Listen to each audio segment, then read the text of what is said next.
ચાલો મિત્રો, આજે આપણે મેગીની ચાટ બનાવી. એક પેકેટ મેગી લઈ તેને આપણે ભાંગી નાખી. એક પેનમાં બટર લઈ પછી તેમાં મેગી નાખી દઈએ.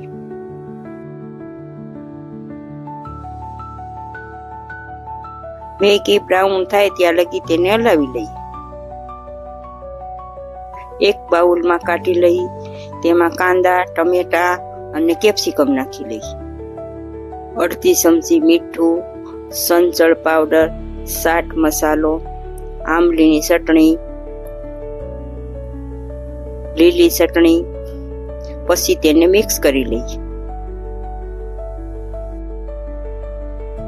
હવે મેગીનો મસાલો નાખીને મિક્સ કરી લઈએ.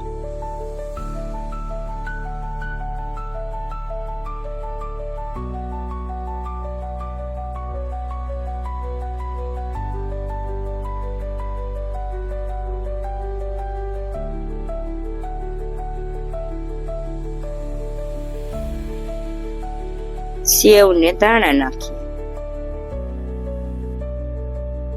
તૈયાર છે મારી મેગીની ચાટ. મારો વિડીયો સારો લાગ્યો હોય તો લાઈક, શેર અને સબસ્ક્રાઈબ કરજો.